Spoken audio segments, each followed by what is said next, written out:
She ran away with the money, the shocking truth behind an African savings group. On Sunday afternoons, our street in Yopougon changed face. The football shouts from the boys on the sandy field mixed with the music from the monkey at the corner, Kupdikel, Old Zuglu, sometimes Farley on repeat. The smell of grilled fish, onion, and piment floated over the loud horns of passing buckers. And in front of our house, under the big mango tree, 30 women gathered with plastic chairs, colored pagnis, and one thing in common, the tontine. I grew up with that sound, the rustle of banknotes, the clack of plastic chairs, the laughter that always started too loud and ended too fast when people talked about money. I'm Aisha, 24, daughter of a woman who always believed that if you saved franc by franc, God would eventually open a door. For my mother, the door was the tontine. Go bring my black bag, the small one, she called from the yard that Sunday. I was in our room, trying to fix my only good jeans with a needle that refused to listen to me. Maman, you know I'm not the only child in this house, I shouted back, even though I was. She clapped her hands once in the air. So you want me to call your spirit or what? Aicha. I smiled, dropped the jeans, and grabbed the little black bag from under her pillow. When I opened it, I saw the thick bundle of notes inside, wrapped with a rubber band. My chest tightened a bit. I knew that money, it was the rent, my school fees, a part of the dream of a freezer for her small fish business. She took the bag from my hand, kissed her teeth softly as she counted the notes. This is the last time I pay, she murmured. Next month, I receive. We'll pay all your school, buy wares, and even paint this house, you'll see. Her eyes were shining like a kid's. She smelled of fried oil and smoked fish, her hands still a little greasy from the morning walk at the market. Are you sure, Maman? I asked quietly. What if there is a problem? She gave me that look she always gave me when I asked questions that made her worry. Is it today you discovered Tontine? We started this thing when you were still sucking your thumb. We never had any issue. We trust each other. And above all, we trust Tante Rose. Oh, Tante Rose. You couldn't talk about our street without talking about her. She was not really anyone's aunt, but everyone called her that. Short, thick, always with bright lipstick and a strong perfume that arrived 5 seconds before her body. She ran a small hair salon called Chez Rose Elegance 2 blocks away, with 3 old hairdryers and a mirror that made you look better than reality. She was also the responsible, the head of the tontine. She kept the notebook, the contributions, the schedule. Every month, on the same Sunday, each woman brought her part. The money went into the black plastic chair in the middle, and at the end, the sum went to the member whose turn it was. Simple. Clean. Powerful. This month, it was supposed to be my mother's turn. We walked out together, her in a faded blue cover with white patterns, me in my repaired jeans and a yellow t-shirt. The sun was leaning toward the late afternoon, but the heat still pressed on the skin. Children ran barefoot, chasing a football made of plastic and tape. Somewhere, a rooster refused to respect time and crowed as if it were dawn. The women were already there, greeting each other loudly. Oh, Maman Aisha. Today is your day, oh. You'll cook for us, eh? Don't forget us when you become rich woman. My mother smiled, hiding her nervousness the way women do, behind jokes, behind too loud laughter.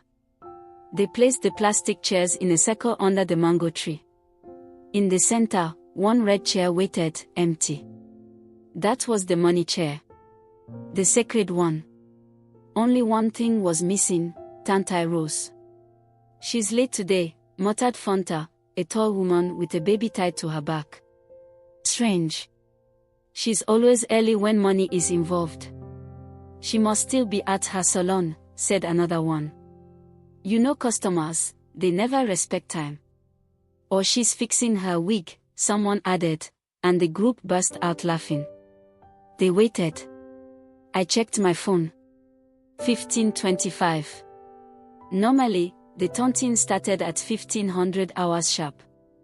At 1510, at least, we had already argued about who forgot their contribution, who wanted to pay late, who had a problem with who. Today, nothing. Just waiting. A motorcycle passed, leaving behind a trail of dust and petrol smell. A vendor walked by with oranges piled in a metal basin. Oranges were sugared. The women's voices started to rise, not in laughter this time, but in impatience. "Call her," my mother said. Fonte pulled out her phone and dialed. She waited, then frowned. "It goes straight to voicemail." "Maybe her battery died," another suggested. 5 minutes. 10. 15. The music from the monkey grew louder.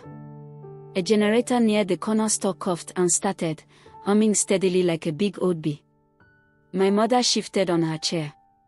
She was holding her bag too tightly. "Aisha, go to her salon," she said suddenly. "Tell her we are waiting." I nodded and started to walk. The dust on the road was fine and light, rising with every step. My flip-flops slapped against my heels. Chez Rose Elegance was squeezed between a small bar and a tailor shop that never seemed to finish any clothes on time. The sign had a drawing of a woman with big hair and a fancy dress, but the paint was chipped. When I reached the salon, I stopped. The metallic door was half open, hanging to the side. The light inside was off. "Hello," I called, pushing the door. It creaked. Inside, the smell hit me first, not the usual mix of hair products and talc, but dust and something stale. The chairs were empty. The mirror was still there, but the counter where Rose usually kept her combs and hair creams was bare. No hair extensions hanging from the wall. No dryers plugged in. Nothing. It was like the room had been peeled clean. I felt a small chill despite the heat. I walked behind the counter. On the floor near the wall, a thin line of sunlight came through a crack, lighting up a lonely bobby pin and a single fake eyelash. "Hello," I said again, softer this time, as if I expected the walls to answer. There was no sound except the faint noise from the street. My heart started to beat faster. I stepped back, almost stumbling over a small plastic stool. I ran. By the time I got back under the mango tree, the women were already standing, nervous, some with hands on their hips. "So?" Fonta asked, eyes wide. "The salon," I panted. "It's empty. Everything is gone." The door was open. There's no one there. For a moment, no one moved. The sound of the street went far away, like someone had turned down the volume. "What do you mean empty?" my mother asked, her voice thin. "I mean, empty. No machines, no hair, nothing. Like she left." Silence. Then, chaos. "Impossible. She can't do that. It's a joke, right?" Phones came out. Everyone called her. One by one, they all heard the same thing: "The number you have dialed is not available at the moment." My mother's lips trembled as she tried twice, then 3 times, as if the force of her need could reconnect the line. "That woman has our money," hissed one of the older ladies. "All of it.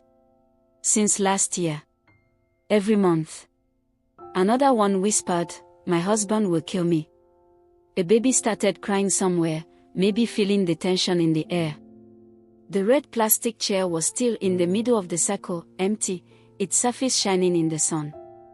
For the first time in my life, it looked dangerous. I watched my mother's hand slowly open, the black bag hanging loose, money inside that maybe, suddenly, meant nothing at all. Right there, under that mango tree, we all understood the same thing at the same time. The responsible of our Tontine had disappeared. And she had taken the whole quartier's money with her. The next morning, the neighborhood woke up earlier than usual. It wasn't the first time people had lost money to promises in our city. There were always small scams, big scams, fake jobs, fake visas, fake business partnerships. But this was personal. This was not some stranger on the phone. This was Tontine Rose, the woman who had braided their daughter's hair, who had helped carry heavy basins on market days, who had laughed until tears came when someone told a good joke. That Monday, the sun seemed harsher. The sounds were sharper. The smell of burning charcoal from breakfast fires mixed with anger that had no words yet. In front of Chez Rose Elegance, a group had already gathered. The metal door was now completely closed, a big padlock hanging there like an insult. Someone said her landlord had locked it when he discovered she hadn't paid 3 months' rent. My mother squeezed my hand. Her eyes had faint dark circles. I knew she hadn't slept. "Move," shouted a tall woman with a red scarf around her head. People shifted to let her through. It was Miriam, the one woman who could shout at anyone and get away with it. She kicked the door once, as if it could answer her. "Rose," she screamed. "Come out and explain yourself. You can't steal from us like goats in the bush." The door didn't reply. "We should go to the police," said Fonta. Someone snorted. "Police? For what? Have you seen how they treat poor people's problems?" "We have to try," my mother said quietly. In the end, that's what they did. We took a gawker to the commissariat, about 12 of us packed together in the back, still arguing. The driver turned up the radio as if to drown out the tension in his bus. The announcer talked about politics, about a fire somewhere, about a new bridge that would change everything. No one in the bus cared. All their thoughts were in a dusty empty salon and a red plastic chair. At the commissariat, the fan in the small office pushed hot air around without really cooling anything.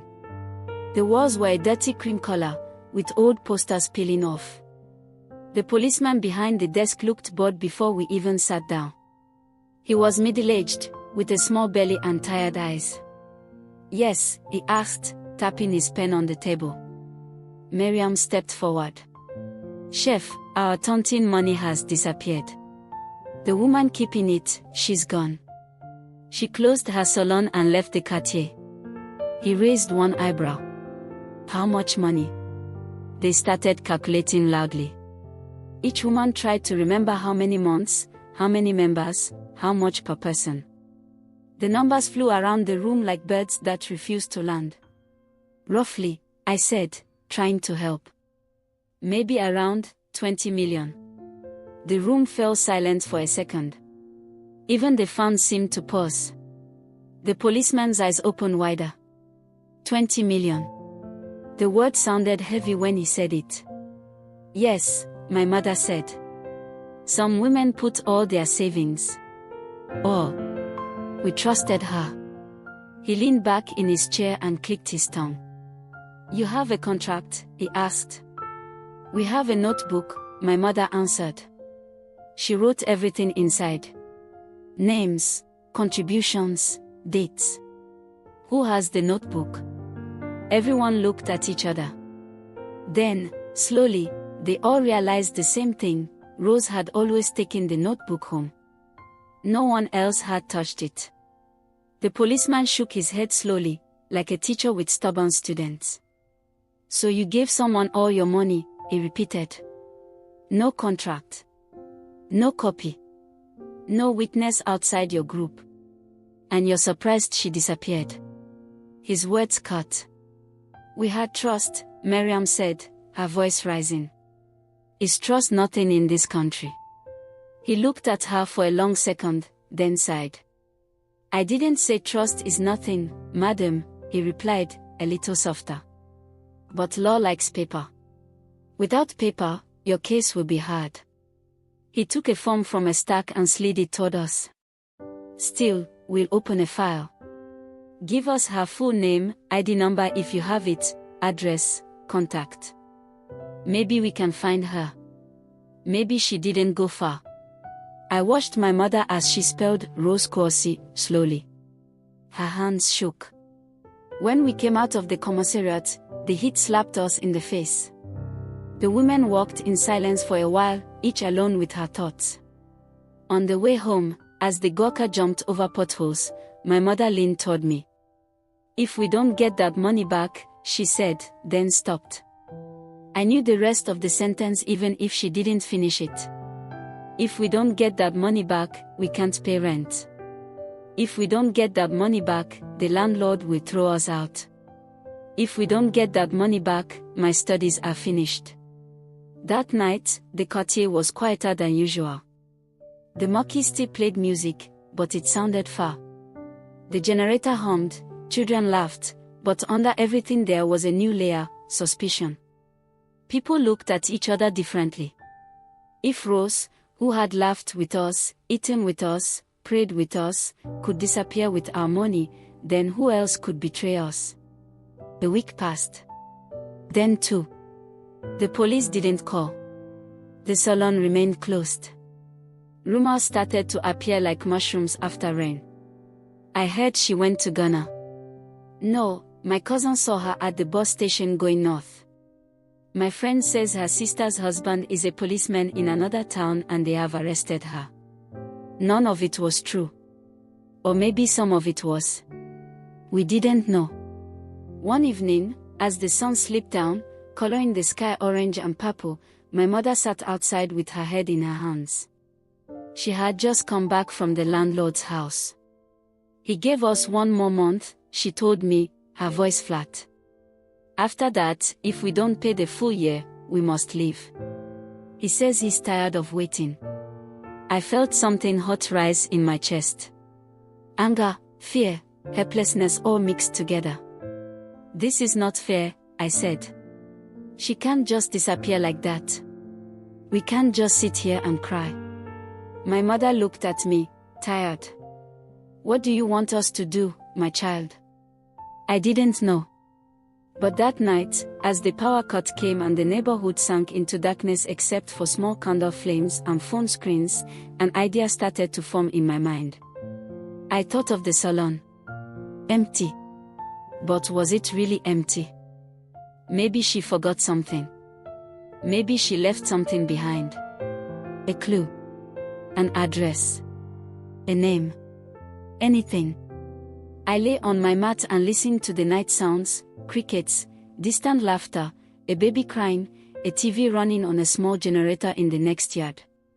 I decided. Tomorrow morning, I would go back to Chez Rose Elegance alone. And this time, I wouldn't just look. I would search. I went early, before the sun became serious. The streets were still waking up. Women swept the dust in front of their houses, sending small clouds into the air. A man pushed a wheelbarrow full of pineapples, whistling off-key. When I reached the salon, the padlock was still there. Heavy. Silent. But if the landlord could lock it, he could also open it. I found him sitting in front of his house, drinking Nescafé in a small glass. He was lean, with a tired face and eyes that always looked like they were calculating something. "Good morning, Papa," I greeted. He grunted. "Morning.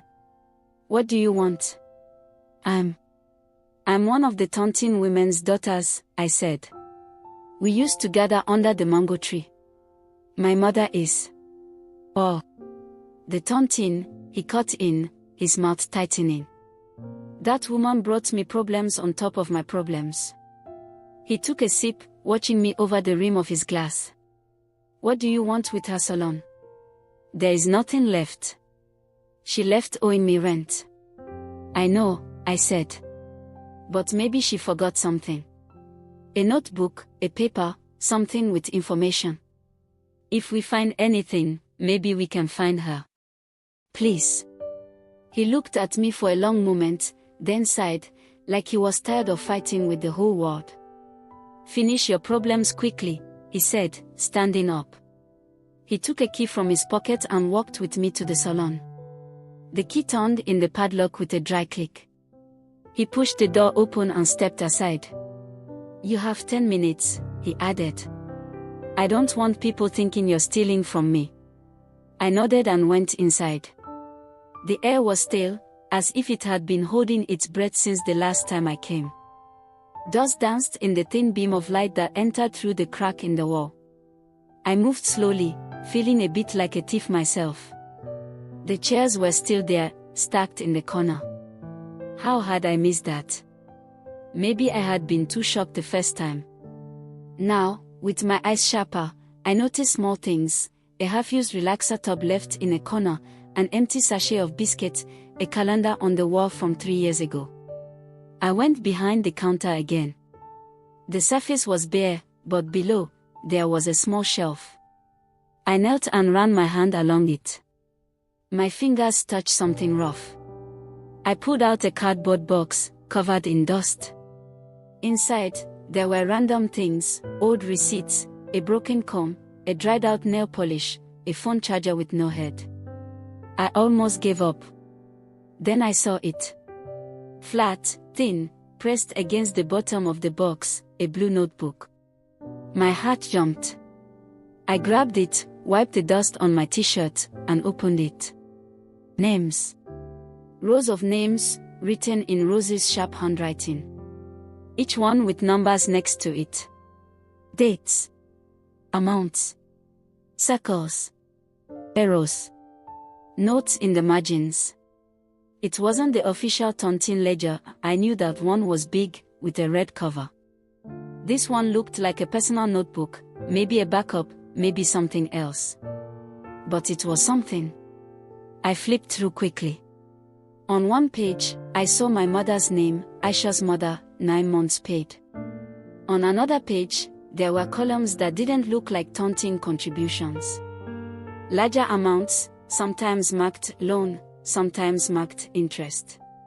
Loan. Interest. My throat went dry.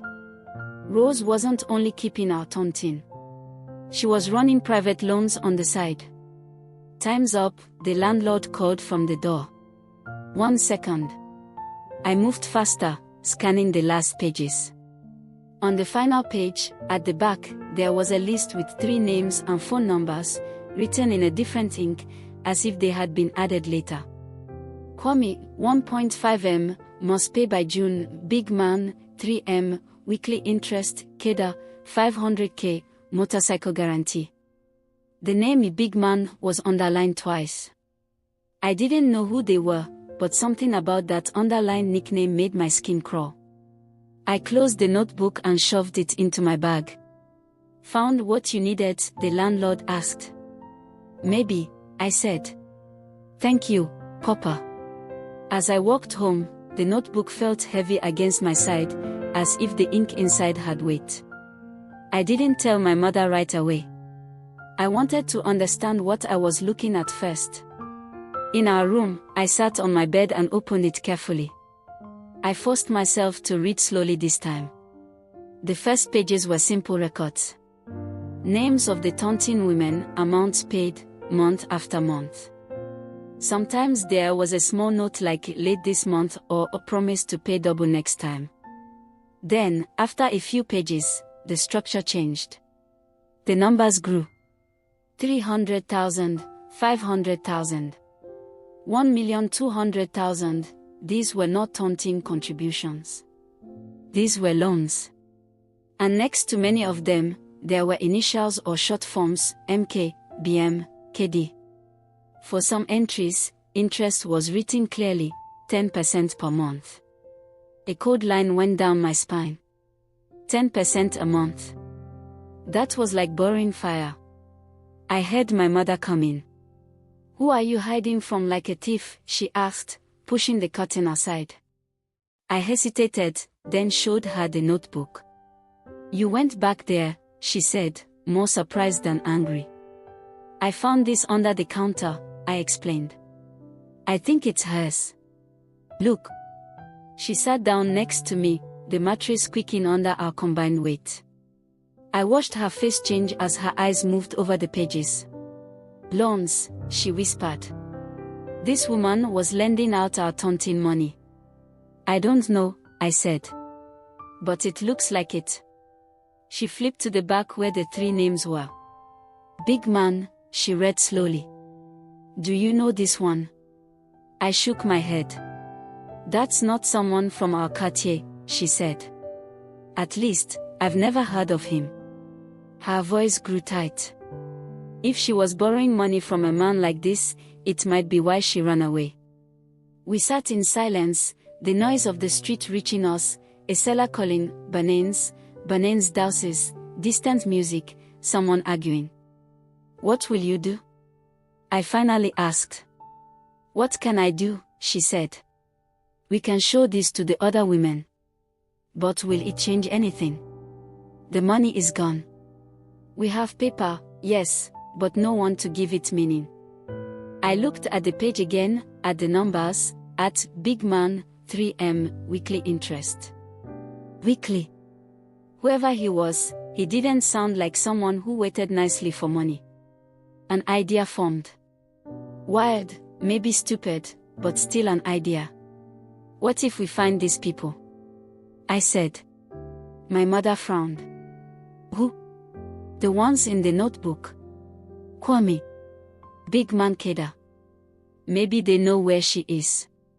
Maybe they threatened her. Maybe she didn't just decide to run away and become rich. Maybe she's running from someone. Aisha, my mother said slowly, this is not a movie. These are real people. Dangerous people maybe. You want to go and knock on their doors? Not alone, I answered. With the group. With Miriam. With the others. At least we'll be doing something. I'm tired of just waiting for miracles. She looked at me a long moment. Then she sighed and shook her head, a small smile touching her lips despite everything. You're like your father, she murmured. Always wanting to fix what is broken, even with empty hands. Her smile faded. But maybe you're right. We can't just sit here and die slowly. That evening, we called for a meeting under the mango tree. The plastic chairs came out again.